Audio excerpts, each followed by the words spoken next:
Hi welcome back to my YouTube channel. ಯಾವುದೇ ನನ್ನ YouTube ಚಾನಲ್ನ ನೋಡ್ತಾ ಇದ್ದೀರಾ, ಪ್ಲೀಸ್ ಸಬ್ಸ್ಕ್ರೈಬ್ ಮಾಡಿ, ಲೈಕ್ ಮಾಡಿ, ಶೇರ್ ಮಾಡಿ, ಕಮೆಂಟ್ ಮಾಡಿ. ನಾನಿವತ್ತು 2 ಚಾಟ್ ರೆಸಿಪಿ ಹೇಳ್ಕೊಡ್ತಾ ಇದ್ದೀನಿ. ಪಾನಿಪೂರಿ ಮತ್ತು ಸುಕ್ಕ ಪೂರಿ ಹೇಗೆ ಮಾಡೋದು ಅಂತ ನೋಡುವ ಬನ್ನಿ. ಮೊದಲಿಗೆ ಪಾನಿಪೂರಿ ಮಾಡೋದನ್ನು ಹೇಳ್ಕೊಡ್ತೀನಿ.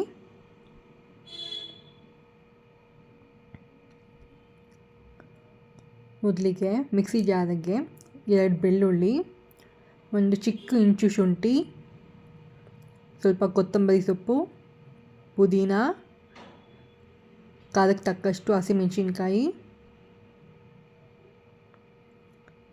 ಹುಣಸೆಹಣ್ಣು, ಜೀರಿಗೆ, ಮೆಣಸು.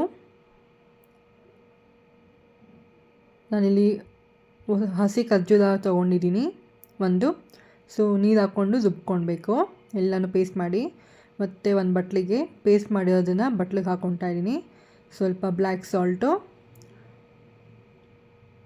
ಮಾಮೂಲಿ ಸಾಲ್ಟು ನಿಮಗೆ ರುಚಿಗೆ ತಕ್ಕಷ್ಟು, ಅಚ್ಕಾರದ ಪುಡಿ, ಧನಿಯಾ ಪುಡಿ, ಆಮ್ಚೂರ್ ಪೌಡರ್ ಹಾಕಿ ಸ್ವಲ್ಪ ಮಿಕ್ಸ್ ಮಾಡಿ. ನಿಮಗೆಲ್ಲ ಉಪ್ಪು ಖಾರ ನಿಮಗೆ ರುಚಿಗೆ ತಕ್ಕಷ್ಟು ನೀವು ಹಾಕ್ಕೊಳ್ಬೋದು.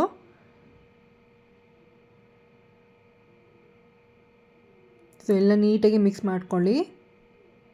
ಇವಾಗ ನಿಮಗೆ ಎಷ್ಟು ಪಾನಿಗೆ ನೀರು ಬೇಕೋ ಅಷ್ಟನ್ನು ಹಾಕ್ಕೊಳ್ಳಿ.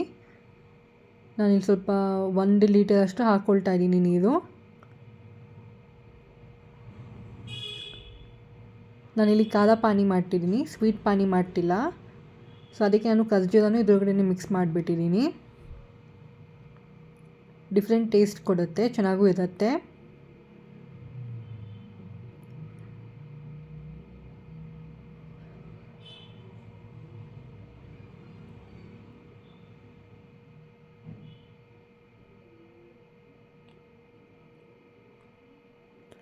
ಸೊ ನೀಟಾಗಿ ಮಿಕ್ಸ್ ಮಾಡ್ಕೊಳ್ಳಿ. ಇದನ್ನು ಒಂದು 10-15 ನಿಮಿಷ ರೆಸ್ಟಲ್ಲಿ ಇಟ್ಬಿಡಿ. ಯಾಕಂದರೆ ಅದು ಮಿಕ್ಸ್ಚರ್ ಏನಿದೆಯಲ್ಲ ಅದು ಮಾಯಿಶ್ಚರೈಸರ್ ಆಗಿ ಎಲ್ಲನೂ ಎಳ್ಕೊಳ್ಬೇಕು.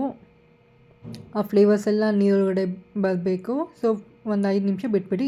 ನಾನು ಲಾಸ್ಟಲ್ಲಿ ಕೊತ್ತಂಬರಿ ಸೊಪ್ಪು ಹಾಕಿದ್ದೀನಿ. ಇವಾಗ ನಾವು ಸ್ಟಫಿಂಗಿಗೆ 5 ಬೇಯಿಸಿರೋ ಆಲೂಗಡ್ಡೆನ ಸಿಪ್ಪೆ ತೊಗೊಂಡು ಇಟ್ಕೊಂಡಿದ್ದೀನಿ. ಅದಕ್ಕೆ ಬೇಯಿಸಿರೋ ಬಟಾಣಿ 2 ಸ್ಮ್ಯಾಶ್ ಮಾಡ್ಕೊಳ್ತಾ ಇದ್ದೀನಿ. ನಿಮಗೆ ಬಟಾಣಿ ಬೇಡ ಅಂದರೆ ಕಡಲೆಕಾಳು, ಹೆಸರು ಕಾಳು, ಯಾವ ಕಾಳು ಬೇಕಾದರೂ ಹಾಕ್ಕೊಳ್ಬೋದು, ಚೆನ್ನಾಗಿರುತ್ತೆ. ಎಲ್ಲ ಕಾಳುಗಳು ಸಹ ನೀವು ಹಾಕ್ಕೊಳ್ಬೋದು ಬೇಯಿಸ್ಕೊಂಡು, ತುಂಬ ಚೆನ್ನಾಗಿರುತ್ತೆ ಟೇಸ್ಟು. ಇವಾಗ ನೀಟಾಗಿ ಮ್ಯಾಶ್ ಮಾಡ್ಕೊಂಡಿದೆ. ಇವಾಗ ಸ್ವಲ್ಪ ಸಣ್ಣಕ್ಕೆ ಕಟ್ ಮಾಡ್ಕೊಂಡಿರೋ ಈರುಳ್ಳಿ,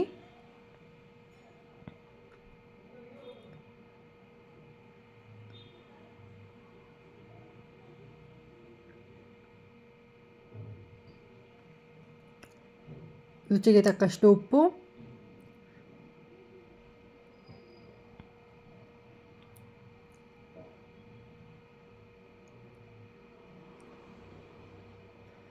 ಬ್ಲ್ಯಾಕ್ ಸಾಲ್ಟ್ ಸ್ವಲ್ಪ.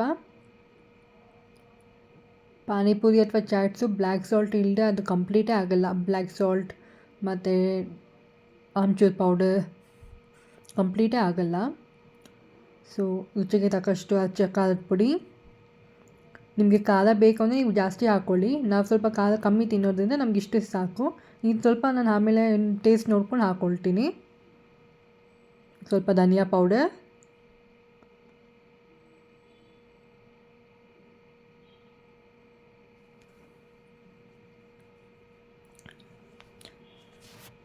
ಆಮ್ಚೂರ್ ಪೌಡರ್.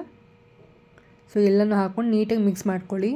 ಹಾಗೆ ಪಾನಿಗೆ ನೀವು ನಿಂಬೆ ರಸ ಸಹ ನೀವು ಹಾಕ್ಕೊಳ್ಬೋದು. ಬಟ್ ನಮ್ಮಲ್ಲಿ ಸ್ವಲ್ಪ ಹುಳಿ ಕಮ್ಮಿ ತಿನ್ನೋದ್ರಿಂದ ನಾನು ಅಲ್ಲಿ ಚಟ್ನಿ ಮಾತ್ರ ಹುಣಸೆಹಣ್ಣು ಹಾಕ್ಕೊಂಡಿದ್ದೆ. ಮತ್ತು ಎಕ್ಸ್ಟ್ರಾ ನಾನೇನು ಹುಳಿ ಹಾಕ್ಕೊಂಡಿಲ್ಲ. ನಿಮಗೆ ಬೇಕಂದರೆ ನೀವು ಹಾಕ್ಕೊಳ್ಬೋದು. ಆ್ಯಕ್ಚುಲಿ ಹಾಕ್ತಾರೆ, ಬಟ್ ನಾವು ಕಮ್ಮಿ ತಿಂತೀವಲ್ಲ ಹುಳಿ, ಸೊ ಅದಕ್ಕೆ ನಾವು ಸ್ವಲ್ಪನೇ ಹಾಕ್ಕೊಂಡಿದ್ದೀನಿ ಹುಣಸೆಹಣ್ಣು. ಬೇರೆ ಇದೇನು ಎಕ್ಸ್ಟ್ರಾ ಹಾಕ್ಕೊಂಡಿಲ್ಲ. ಇವಾಗ ನನಗೆ ಖಾರ ಕಮ್ಮಿ ಆಗಿರೋದ್ರಿಂದ ನಾನು ಸ್ವಲ್ಪ ಅಚ್ಕಾರದ ಪುಡಿ ಹಾಕ್ಕೊಳ್ತಾ ಇದ್ದೀನಿ.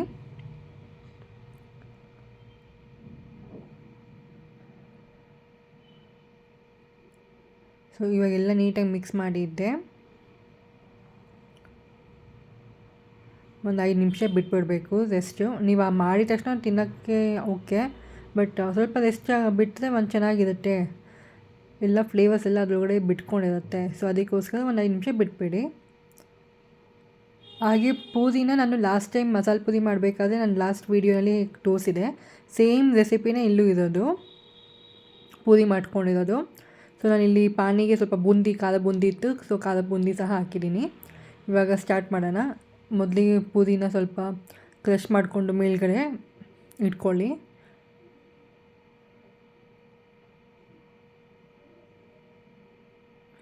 ಏನಾದರೂ ಫ್ಲ್ಯಾಟಾಗಿ ಪೂರಿ ಬಂತು ಅಂದರೂ ಪರವಾಗಿಲ್ಲ, ಚಿಕ್ಕ ಚಿಕ್ಕದು ನಿಪ್ಪಟ್ಟು ಥರ ಬಂದರೂ ಪರವಾಗಿಲ್ಲ. ಸೊ ನೀವು ಆಮೇಲೆ ಏನಾದರೂ ದಹಿ ಪೂರಿ, ಸುಕ್ಕ ಪೂರಿ ಏನು ಬೇಕಾದ್ರೂ ನೀವು ಮಾಡ್ಕೊಂಡು ತಿನ್ಕೊಳ್ಬೋದು. ಸೊ ಇದು ಯಾವುದು ವೇಸ್ಟ್ ಅಂತೂ ಆಗೋದಿಲ್ಲ, ನೀವು ಹೆಂಗೆ ಬೇಕಾದ್ರೂ ಮಾಡ್ಕೊಂಡು ತಿನ್ಕೊಳ್ಬೋದು. ಸೊ ಇವಾಗ ನಾನು ಆಲೂ ಸ್ಟಫಿಂಗ್ನ ಅದರೊಳಗಡೆ ತುಂಬ್ತಾಯಿದ್ದೀನಿ. ಪೂರಿನ ನಾನು ಕ್ರಷ್ ಮಾಡ್ಕೊಂಡಿದ್ದೀನಲ್ಲ ಒಂದು ಸೈಡು, ಸೊ ಅದಕ್ಕೆ ಆಲೂ ಸ್ಟಫಿಂಗ್ನ ಹಾಕ್ತಾಯಿದ್ದೀನಿ. ಇದು ನೋಡ್ತಾ ಇದ್ದರೆ ಇನ್ನೂ ಬಾಯಲ್ಲಿ ಟೆಂಪ್ಟ್ ಆಗುತ್ತೆ. ಸ್ಟ್ರೀಟಲ್ಲಿ ಅವರು ಕೊಡೋ ಥರನೇ ಫೀಲ್ ಆಗುತ್ತೆ, ಅಷ್ಟು ಚೆನ್ನಾಗಿ ಫೀಲ್ ಆಗ್ತಿದೆ, ಪ್ಲಸ್ ಅಷ್ಟು ಟೇಸ್ಟೂ ಚೆನ್ನಾಗಿರುತ್ತೆ.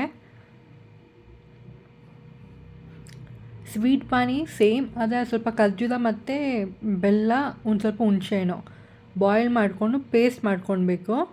ಆಮೇಲೆ ಈ ಚಟ್ನಿ ಜೊತೆ ಸ್ವಲ್ಪ ಮಿಕ್ಸ್ ಮಾಡಿಕೊಂಡು ನೀರು ಹಾಕ್ಕೊಂಡ್ರೆ ಅದು ಸ್ವೀಟ್ ಪಾನಿ ಆಗುತ್ತೆ. ಬಟ್ ನಾನು ಇಲ್ಲಿ ಖಾರ ಪಾನಿ ಮಾತ್ರ ಮಾಡಿ ತೋರಿಸಿರೋದು.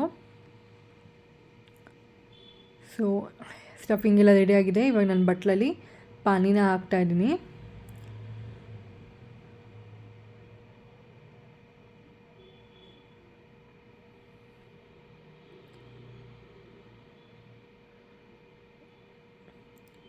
ಸೊ ಪಾನಿಪೂರಿ ಸ್ಟ್ರೀಟ್ ಸೈಡಲ್ಲಿ ಅವ್ರು ಮಾಡಿ ಗೋಲ್ಗಪ್ಪ ಕೊಟ್ಟಲ್ಲ, ರೆಡಿಯಾಗಿದೆ. ಟೇಸ್ಟ್ ಅಂತೂ ತುಂಬ ಚೆನ್ನಾಗಿತ್ತು. ಸೊ ನೀವು ಎಲ್ಲ ಟ್ರೈ ಮಾಡಿ ಕಮೆಂಟ್ ಮಾಡಿ ಹೇಳಿ ಹೇಗಿತ್ತು ಅಂತ. ಇವಾಗ ಸುಕ್ಕ ಪೂರಿ ಹೇಗೆ ಮಾಡೋದು ಅಂತ ಹೇಳ್ಕೊಡೋಣ. ಪೂರಿ ಸ್ವಲ್ಪ ಫ್ಲ್ಯಾಟಾಗಿರುತ್ತಲ್ಲ, ಆ ಪೂರಿಯಲ್ಲಿ ಇದನ್ನು ಮಾಡೋದು. ಸೇಮ್ ಅದೇ ಆಲೂ ಸ್ಟಫಿಂಗನ್ನ ಇದ್ರೊಳಗಡೆ ಮೇಲ್ಗಡೆ ಎಲ್ಲ ಹಾಕೋದು ಸ್ವಲ್ಪ ಸ್ವಲ್ಪ. ಇದಕ್ಕೆ ನೀವು ಬೇಕಾದರೆ ದಹಿ ಸ್ವಲ್ಪ ಹಾಕ್ಕೊಳ್ಬೋದು, ಇನ್ನು ಸ್ವಲ್ಪ ಚಟ್ನಿಗಳೆಲ್ಲ ಹಾಕ್ಕೊಂಡು ತಿಂದರೂ ದಹಿ ಪೂರಿ ಥರನೂ ಆಗುತ್ತೆ.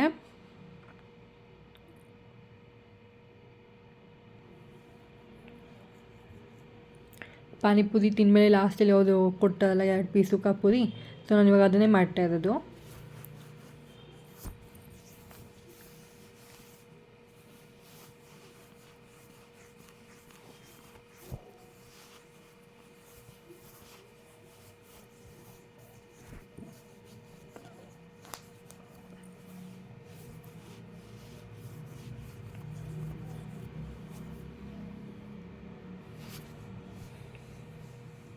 ಸೊ ಸ್ಟಫಿಂಗ್ ಹಾಕಿ ಆಯಿತು, ಆಲೂಗಡ್ಡೆ ಮಿಕ್ಸ್ ಎಲ್ಲ.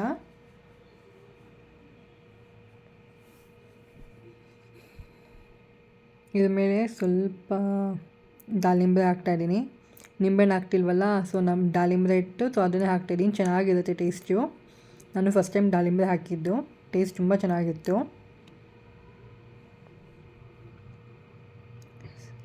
ಸ್ವಲ್ಪ ಮೇಲೆ ಈರುಳ್ಳಿ ಮತ್ತು ಖಾರ ಬೂಂದಿ ಹಾಕಿದೆ.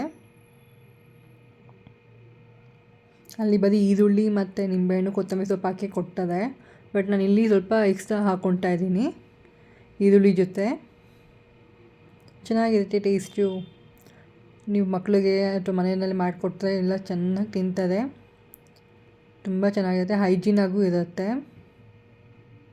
ನಾವೇ ಮನೆಯಲ್ಲಿ ಮಾಡ್ತೀವಲ್ವ, ಸೊ ಹೈಜೀನಾಗೂ ಇರುತ್ತೆ. ಸೊ ನಿಮ್ಮ ಸುಕ್ಕ ಪೂರಿ ರೆಡಿ ಟು ಹ್ಯಾವ್.